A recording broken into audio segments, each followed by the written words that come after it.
درود بر شما، سپاسگزارم از اینکه وقت گذاشتید و با من این مصاحبه رو انجام میدید. این باور اشتباه هست. این نیست که برخی از آدم ها بیمار نمیشوند.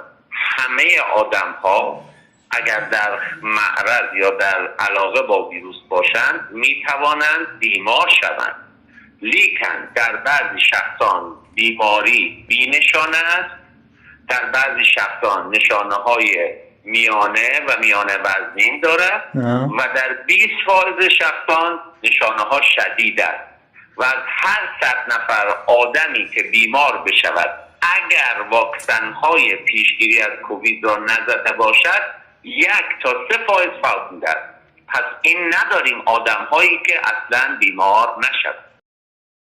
خیر، این درست نیست. ما می‌دانیم تا به امروز یگان واکسنی که بتواند 100% پیشگیری کند در دسترس نیست، لیکن واکسن ها باعث می شوند یکم 17 مراتب فوت و شدید شدن بیماری کمتر بشود. 17 مراتب در شخصانی که به موقع واکسن میزنند تا 4 ماه بعد از واکسن قریب به 70% مسئولیت پیدا میکنند.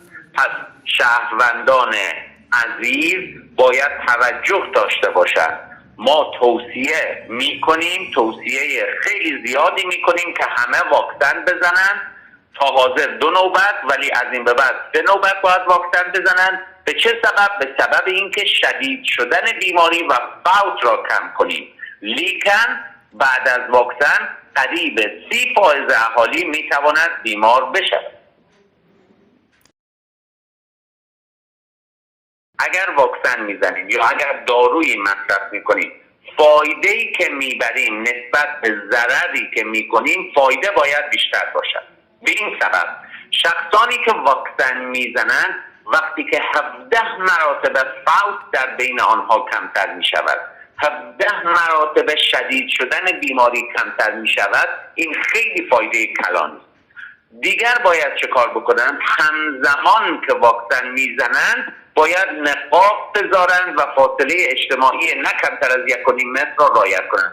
اگر هر دو کار را انجام بدن، یعنی هم واکسن بزنند و هم نقاب بزنند، قریب 90% به بالا می توانند پیشگیری کنند.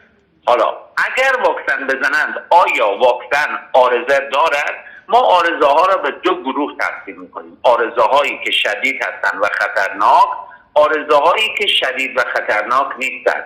خوشبختانه تمام واکسن هایی که در جمهوری تاجیکستان در دسترس هست سرتیفیکت یا تاییدیه سازمان تندرستی جهانی را دارد و این نشان از آن دارد که عارضه های خطرناک این واکسن ها بسیار بسیار بسیار کم است. یعنی چه؟ یعنی عارضه خطرناک به سبب واکسن هایی که در جمهوری تاجیکستان هست اگر قرار باشد ایجاد شود در هر 2 میلیون نفر بین 1 تا 1.5 نفر، یعنی اگر ما خلق تاجیکستان را 10 میلیون فرض کنیم، شخصانی که دچار عارضه شدید خواهند شد نه بیشتر از 10 نفر خواهند بود. لیکن اگر واکسن نزنند اشخاص، اگر 10 میلیون نفر به بیماری کووید گرفتار بشود میتواند 100 تا 300 هزار نفر فوت ایجاد کند. به این سبب است که در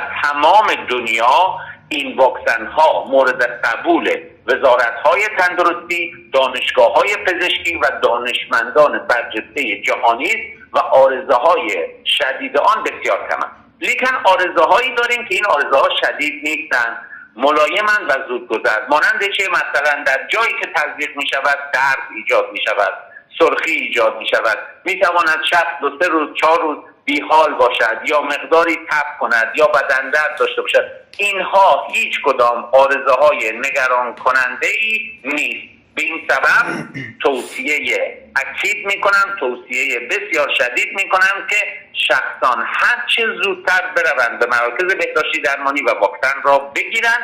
در کنار واکسن حتما نقاب هم در این روزگار بزنند.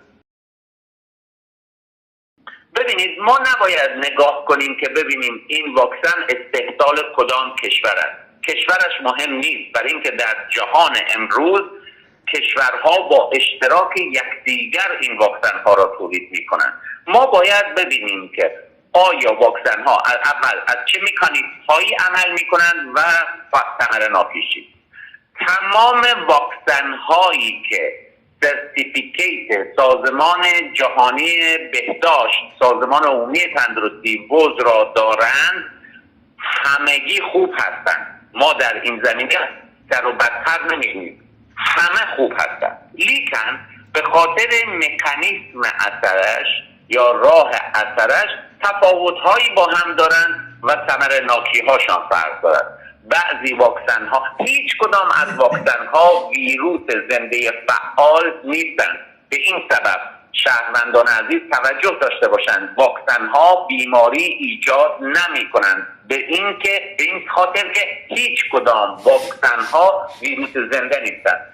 دسته‌بندی واکسن ها به این صورت است: بعضی واکسن ها ویروس سوس شده خیلی کم فعالند، بعضی واکسن ها آن شاخک یا بیرق ویروس، در اصطلاح علمی آنتیگن ویروس را چسبانده است به یک ویروسی که بیماری ایجاد نمی کند، بهش میگن وکتور بیس، و بعضی واکسن ها آن مغزی که ویروس را تولید می کند، در اصطلاح علمی مسنجر RNA را وارد حجیره های روغنی می کنند و در بدن شاخک یا بیرق ویروس را تولید می کنند. پس هیچ کدام ویروس زنده نیستند. حالا چه این واکسن ها خطایی، چه آمریکایی، چه اروپایی، چه هر جایی باشند، آنهایی که مورد تایید سازمان جهانی بهداشت هستند همگی خوب هستند.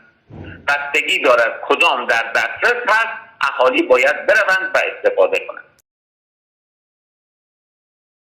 خیلی نکته مهمی است که ما باید بدانیم ویروس ها هر چقدر از بدن یک شخص به شخص دیگر بروند، خطر اشتمهای نو یا نمودهای نو بیشتر می شود. به این سبب است که ما باید کوشش کنیم که زنجیره انتقال، یعنی اینکه ویروس از یک فرد به فرد دیگر وارد نشود، زیرا هر چقدر فرد به فرد دیگر بیماری را انتقال بدهد خطر اشتمها یا نمودهای نو پیش می آید. ما نمیتوانیم پیش بینی کنیم که نمودهای نو ویروس در آینده آیا خطرشان برای بشر بیشتر خواهد بود یا کمتر. این یک واکنش اتفاقی نمیتوانیم پیش بینی کنیم. حاضر با توجه به اشتمهای سگانه آخری که ایجاد شده است، یکی اومیکرون است، یکی همراهی اومیکرون با ویروس دلتا هست، نمود دلتا با هم مخلوط شده است و در بعضی گزارش ها ما داریم در بعضی کشورها اومیکرون آنفلانزا با هم شده است. این ستا بسیار بسیار تیز پهن می شود. به این خاطر اهالی باید خیلی توجه کنند. باید کودکان بسیار مراقبت شوند، به خاطر اینکه در بسیاری از کشورها کودکان هنوز واکسن نگرفتند و می توانند منبع پنجشوی در بین کودکان بشوند. 3. نشانه ها بیشتر به سمت بیحالی و بیمداری، آویزش بینی، گلودرد، بدن درد شده است. در بعضی شخصان سرفه هست، در بعضی شخصان نیست، همراه با تب. پس نشانه ها بیشتر با بیمداری و بیحالی و گلودرد و بدن درد ایجاد می شود. به این سبب از اهالی محترم خواهش می کنم هر کدام از نشانه هایی که من گفتم اگر دارند، نه وابسته به اینکه جواب تست PCR آید به کووید 19 چه باشد، چه جواب تست آزمایشگاه مثبت باشد چه منفی، با توجه به این نشانه ها خودشان را نه کمتر از 10 روز در ایزوله در یک اتاق علاهده نگاه بین کنند، کنتکت ها یا علاقه هاشان را با دیگر اهالی خانه و اون حولی یا کوارتری که هستن قطع کنند. در آن خانگی علاهده که هستن حتما پریزه ها را باز بذارن و نقاب استفاده کنن.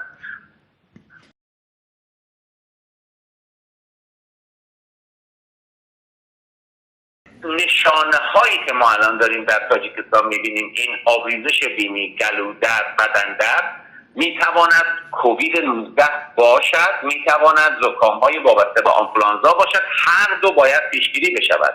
این است که اهالی نباید سست بگیرند و بگویند این یک زکام ساده است. این دقیقاً میتواند نشانه های اومیکرون باشد. حالا شخصانی که کووید 19 گرفته‌اند و یا زکام گرفته‌اند می توانند این را خفیفتر ملایمتر بگذرند؟ بیشتر به سبب این است که اهالی واکسن زدن. ببینید اهمیت در زدن واکسن است و آنهایی که بیماری را در گذشته گرفته‌اند مقداری مسئولیت دارند، آنها هم به نظر میرسد به صورت ملایم میگیرند. ولی نکته مهم این است که تمام اهالی باید کوشش کنند 2 نوبت واکسن، آنهایی که واکسن نزدند و آنهایی که واکسن زدند حرکت کنند به سمت وایه سوم واکسن را بزنند که مسئولیت از طریق واکسن ها بالاتر برود. نکته دیگری هم که من اینجا میخواهم بگم، ما بدانیم اهالی محترم، همزبانان مهربان تاجیک من توجه داشته باشد که این نشانه هایی که من گفتم مانند گلو درد، بدن درد، آبریزش بینی، بیحالی، بیمداری و یا سرفه باشد یا نباشد، در آنها نیازی به مصرف آنتیبیوتیک یا اکلهای آنتیبیوتیک یا ضد ویروسی اصلا نیاز نیست. فقط باید 10 روز در خانه بمانند، حتما با طبیب عائلویشان صحبت کنند، با طبیبی که در پلیکلینیکا هست در تماس باشند، مصرف نکنند آنتیبیوتیک. خود بدن به پررگی این ویروس را نابود می‌کند.